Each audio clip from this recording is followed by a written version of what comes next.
આજે તો અચાનક રૂ વેણતા વેણતા મારે જવું પડ્યું પાણી વાળવા માટે અને આજે રાતે સભા ભરાણી છે ક્યાં જવાનું છે?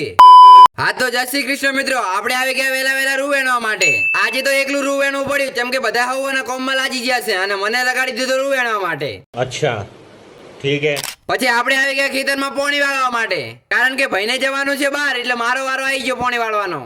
પછી પાણીને લોય કરીને હું બેસી ગયો આરામ કરવા માટે અને ખબર નહીં કેમ હમણાંથી મારી ઊંઘ પૂરી નહીં થતી. હોવે રાતના મોડા સુધી પહોંચ્યો તો હશે એટલે. ના એવું નહીં હોતું, પણ રાતના 12 વાગ્યા સુધી મારે તો એડિટિંગ જ કરવાનું હોય છે કારણ કે બીજા દાડે વહેલા તમારા માટે વિડીયો તો અપલોડ કરવો પડે ને. थैंक यू, आपका ये उपकार जिंदगी भर याद रहेगा मुझे.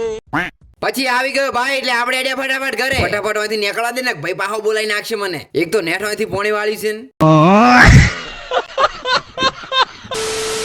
આજે હતો રવિવાર એટલે આપણે આવી ગયા જોગણી માતાજીના મંદિરે દીવો પૂરવા માટે અને આ છે અમારા જોગણી માતાજીનું મંદિર. પછી મેં કરી નાખ્યા માતાજીના દર્શન અને તમે પણ કરી લો.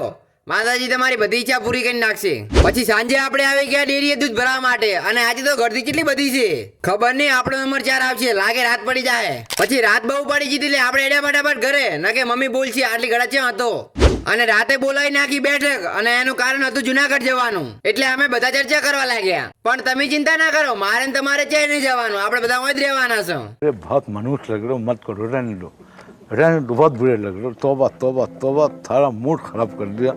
લે બસ આજ માટે આટલું જ. બધાને ગુડ નાઇટ. મળીએ આપણે કાલના નવા બ્લોગ ની અંદર. અને હા, જય તમને ફોલો નું બટન દેખાય ને તો દબાઈ નાખજો.